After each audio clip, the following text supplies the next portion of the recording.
देखो मैंने आपको बताया कि फेज थर्ड के बाद जितने भी फेजेस हैं एमएमसी के अंदर जो मैंने बनाए हैं वो दो दो तीन तीन टॉपिक्स के साथ हैं, क्योंकि मैंने उनको एक तरह से आप कह सकते हो ना कि चैप्टर वाइज रखा हुआ, फेजेस को चैप्टर समझ सकते हो कि चैप्टर्स हैं, ठीक है।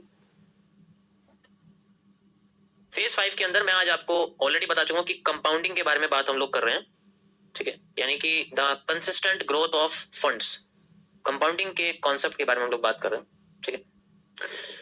जो आज आपका कॉन्सेप्ट है वो बेसिकली लैडरिंग के ऊपर है। लैडरिंग, लैडरिंग, लैडर होता है ना, लैडर, लैडरिंग, ठीक है।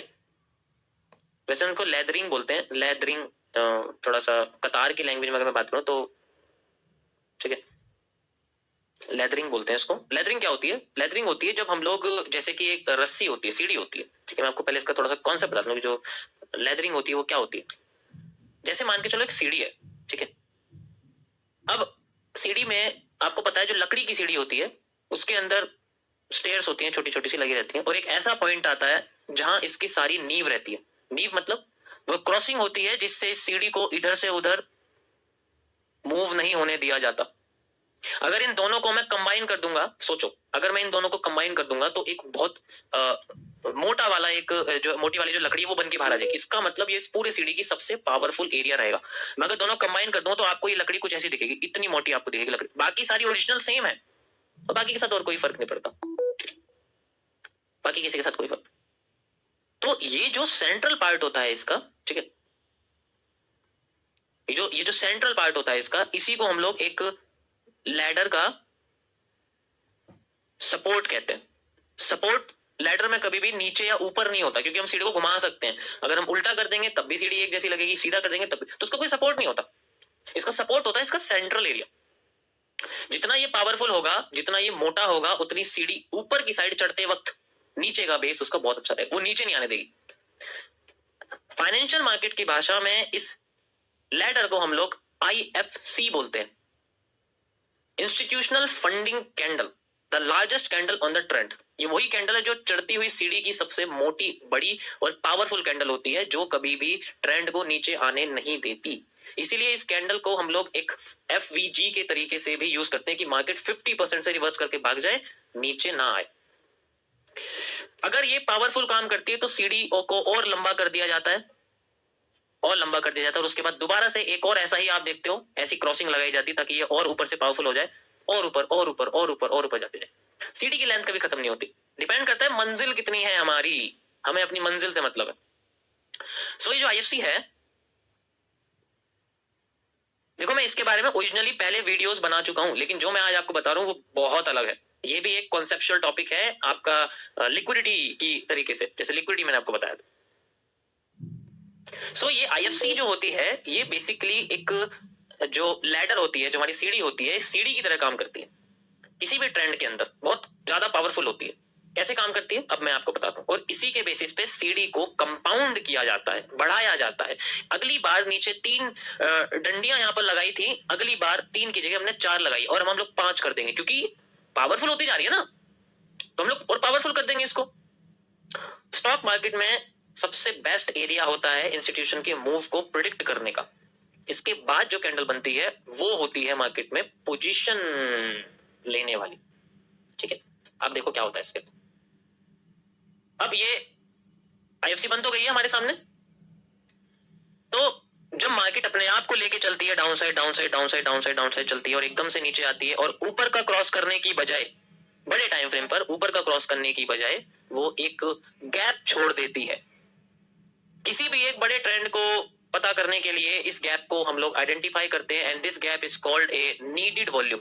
अब ये नीडेड वॉल्यूम क्या होता है? ये वो वॉल्यूम होता है जिसे हम लोग लिक्विडिटी क्रिएट करने के लिए छोड़ देते हैं। लिक्विडिटी क्या होता है? लिक्विडिटी जानते हो क्या होता है? दूसरी भाषा में, जब हम लोग अपने फिक्स डिपॉजिट को तोड़ देते हैं, तो पैसा जब निकल के आता है तो हमारे फंड्स लिक्विड हो जाते हैं, क्योंकि वो पैसा बैंक से जाके FD में चला गया ना, FD में चला गया, RD में नहीं, रिकरिंग डिपॉजिट में नहीं, फिक्स डिपॉजिट में। अब वो एसेट बन गया था, एसेट से हमने बेच दिया, वो कैश बन गया। अब ये चीजें टारगेट से पहले हम लोग कर देते हैं। अब मान के चलो यहां पर मुझे अपने बैंक से 7% का रिटर्न मिलने वाला था, लेकिन मैंने क्या करा, मैंने 5% पे निकाल दिया। इस उम्मीद में कि जब मुझे पैसा मिलेगा तो मैं और ऐड करूंगा। तो ये जो लिक्विडिटी स्वैप हुई यहां पर, इसको हम लोग बोलते हैं लिक्विडिटी क्रिएट करना, दूसरी भाषा में एब्जॉर्प्शन, लिक्विडिटी एब्जॉर्प्शन। और ये अब एक साइड से नहीं होगी, ये दोनों साइड से होती है। और ये कब होती है? क्योंकि इस जगह पर मार्केट में ज्यादातर कंडीशन में चार्ट पैटर्न्स क्रिएट होते हैं जो कोई से भी हो सकते हैं, कोई से भी हो सकते हैं। वो मैं ये नहीं कह रहा कि आपके सामने सिंपली कोई भी हो सकता, मतलब ये आपके सामने पेनेंट हो सकता है ऐसे करके। तो ये पूरा का पूरा हिस्सा लिक्विडिटी को एब्जॉर्ब करता है एक साइड से भी दूसरी साइड से भी, ताकि अगली बार जब ये रिवर्स करती है यहां से, इस जगह पर हमें देखने को मिलती है बड़ी सी candle. This is called a IFC. इसी को हम लोग आईएफसी बोलते हैं, ठीक है। अभी नीडेड वॉल्यूम क्या है? ये नीडेड वॉल्यूम वही है जो तभी बनता है मार्केट में, इंडिकेट करता है कि मार्केट जाएगी जरूर इस जगह। लेकिन ये वो पोजीशन है जहां पर इंस्टीट्यूशन एक्टिव हो जाएंगे कि हाँ अब यहाँ वॉल्यूम चाहिए ना, हम डालेंगे वॉल्यूम, ठीक है, हम डालेंगे वॉल्यूम। तो वो वॉल्यूम इससे पहले डाल देते हैं ताकि इस जगह मार्केट बिल्कुल भी रुके नहीं, क्योंकि अगर एक बार और रुक गई तो वो फिर इससे नहीं और नीचे आ जाती, वो इससे और नीचे आ जाएगी, वो डायरेक्ट ऊपर चली जाती है यहाँ से, बिल्कुल वेट नहीं करने देगी वो। क्योंकि एक तो कुछ लोगों के पेंडिंग ऑर्डर्स होते हैं, दूसरा कुछ लोग पहले से ही लगा देते हैं, फिर इतना अच्छा बूस्ट मिल जाता है, अच्छा खासा इन्वेस्टमेंट होता है, बहुत अच्छा मूव इसके अंदर क्रिएट होता है। एग्जांपल के लिए अगर मैं आपको दिखाऊं, यहाँ पर अगर आप देखोगे 30 मिनट्स के टाइम फ्रेम पहले मैं लेके चलता हूं आपको, ये हमारे सामने, वैसे तो आप कोई सा भी टाइम फ्रेम यूज कर सकते हो बट मैं आपको एक एग्जाम्पल बता रहा हूँ। सो यहाँ पर अगर आप देखोगे तो मार्केट ने अपना जो ये वाला एरिया था, मैं आपको इसमें 4 आवर में दिखाता हूँ और भी अच्छी तरीके से समझ में आ जाएगा, 4 आवर में और अच्छी तरह समझ में आ जाएगा आप लोगों को। ये देखो, ये अगर आप देखोगे तो मार्केट इसको क्रॉस नहीं करना चाहती थी, ठीक है, क्रॉस नहीं करना चाहती थी। तो उसने क्या करा, अपने आप को आधे रास्ते से ही नीचे मोड़ दिया और फिर नीचे ले गई। अब ये जो हिस्सा बचा, this is called A needed volume. यहां तुम्हें हमेशा सारे के सारे ट्रेंड से बड़ी ही कैंडल दिखेगी। ये वही कैंडल जो इंस्टीट्यूशन हमेशा यूज करते हैं अपने मूव को जनरेट करने के लिए। उसके बाद आता है रिटेलर का मूव जो पकड़ा जाता है इस कैंडल में। ये वो मूव है जो रिटेलर की पोजीशंस को क्रिएट करता है। यहां से इस आईएफसी तक का स्टॉप लॉस वो लोग लगाते हैं। वैसे तो स्टॉप लॉस के बारे में मुझे नहीं बताना चाहिए आपको, क्योंकि ये वो टॉपिक नहीं है। असली आईएफसी कभी फेल नहीं करती, क्योंकि अगर वो फेल कर गई तो मार्केट में दूसरे कलर की आईएफसी बन जाती है। अब मार्केट यहां नहीं आई। अब जब भी ऐसा होगा, जब भी मार्केट अपने ऐसे रीजन को क्रॉस करेगी, तभी आपको ऐसी कैंडल देखने को मिलेगी। एंड ये जो आपके सामने सीढ़ियां बनाती जा रही है, ये सीढ़ियां बनती चली जाती हैं, सीढ़ियां बनती चली जाती है। एक भी सीढ़ी अगर मार्केट ने क्रॉस कर दी तो दोबारा से वही कलर की सीढ़ी घूम के बन जाती है। दिस इज कॉल्ड री इन्वेस्टिंग डिविडेंड्स। जब भी ये कैंडल बनती है उसके अगले कैंडल में मार्केट में इन्वेस्टमेंट की जाती है, दूसरे मतलब इन्वेस्टर के बेसिस पे, क्योंकि हमें नहीं पता भाई मार्केट में क्या, लेकिन हम लोग इसको आइडेंटिफाई कर सकते हैं कि कब कब हमें ये आईएफसी देखने को मिल सकती है। कंपाउंडिंग कैसे की जाती है, मैं इसके बारे में आपको बताता हूं। और ये one of the most accurate concepts में आता है। पहले सुन लो मेरी बात, one of the most accurate concept में आता है। इसका जिक्र देखो आईएफसी एसएमसी में नहीं आती। पहली बात सुन लो, आईएफसी, आईआरसी, एनआरसी, डब्ल्यूआरसी, ठीक है, और ईआरसी, ये सारी कैंडल्स जो होती हैं ये कभी भी एसएमसी में नहीं आती। जो आईएफसी है वो एक ईआरसी कैंडल है, एक्सटेंडेड रेंज कैंडल। अब इसको पहचानना भी तो होता है ना, मैं क्या बोला, ये तभी बनेगी जब तुम्हें आइडिया हो जाए कि बनने का रीजन कहां है। ये वही रीजन है, इसके छोटा सा रीजन है बस इसको फिलअप करने वाला, ये वही रीजन होता है, ठीक है। अब इसमें कंपाउंडिंग को कैसे किया जाता है, ये आईएफसी है, इसकी नेक्स्ट सीढ़ी पे कंपाउंडिंग की जाती है, जिसे हम लोग री इन्वेस्टिंग डिविडेंड कहते हैं। प्रॉफिट निकाल के दोबारा लगाना, प्रॉफिट निकाल के दोबारा लगाना, प्रॉफिट निकाल के दोबारा लगाना। जब तक एक आईएफसी फेल नहीं हो तब तक ये चीज रिपीट करते रहते हैं। तुम्हें पता है ये चीज सबसे ज्यादा किसमें काम करती है? स्टॉक मार्केट में। क्योंकि स्टॉक मार्केट में जो इंडेक्स होते हैं वो सबसे ज्यादा पावरफुल होते हैं, उनका आसानी से रिवर्सल आना पॉसिबल नहीं होता। दुनिया की कोई सी भी स्टॉक मार्केट आप देख लो, सबके साथ ऐसी होता है। मैं आपको दिखाता हूँ, कोई सा भी आप शेयर ले सकते हो, इंडेक्स ले लो, कोई फर्क नहीं पड़ता। बड़े टाइम फ्रेम पे होता है ये सब, छोटे टाइम फ्रेम पे नहीं है। छोटे टाइम फ्रेम में यूज कर सकते हैं, ऐसे हम लोग आइडेंटिफाई करने के लिए यूज करते हैं, लेकिन जो एक्चुअल मोटिव है, क्योंकि इंस्टीट्यूशन 1 मिनट के टाइम फ्रेम तो यूज करने वाले है नहीं, करेंगे तो वो क्या 1 डे करते हैं, 4 आवर करते हैं, ठीक है। अब एक उसमें काम करने वाले को भी पता होगा कितना टाइम फ्रेम यूज करते हैं, ठीक है। तो 4 आवर का करते हैं, 17 आवर का। अब 17 आवर को तो उसमें दिखने का भी नहीं है तुम्हें। 17 आवर्स का बेसिकली ज्यादातर इंस्टीट्यूशन में 17 आवर्स का यूज किया जाता है। 17 का मतलब एक राउंड फिगर नहीं लिया जाता, 17, 34 इस तरीके से उनका टाइम चलता है, क्योंकि 2 घंटे रेस्ट टाइम होता है, उस वजह से वो थोड़ा थोड़ा पीछे हो जाता है। अब जैसे मैं आपको दिखाऊं, यहाँ पर एक इंडेक्स मार्केट दिखाता हूं आपको, फिन निफ्टी, ठीक है। मैं आपको फिर निफ्टी यहाँ दिखाना चाहता हूँ, फ्यूचर्स का ग्राफ है हमारे सामने and we have a 4 hour time frame graph. जब भी मार्केट में ऐसा कोई हमें देखने को मिलेगा स्ट्रक्चर, वहां हमें बड़ी ही कैंडल देखने को मिलेगी। आप कोई सी भी कैंडल यहाँ पर स्ट्रक्चर वो देख सकते हो and we have a large pattern on it.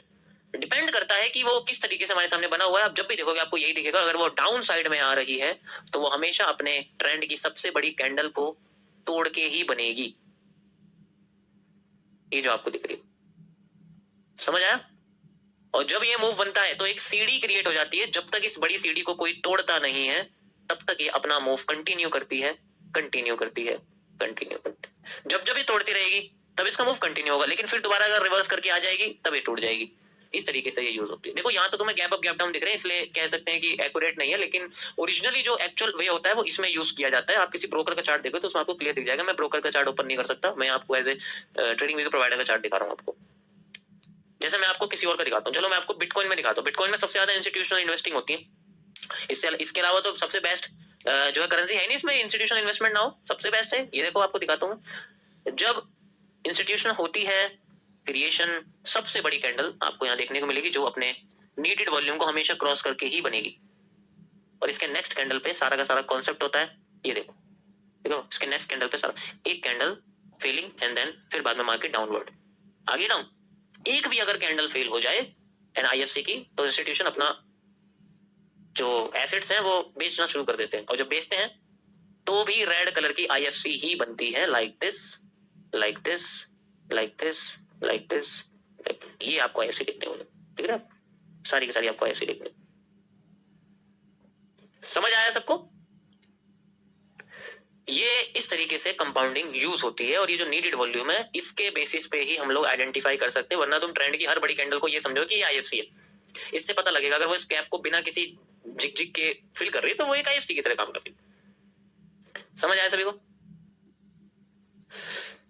ये था आज का आपका कंटेंट।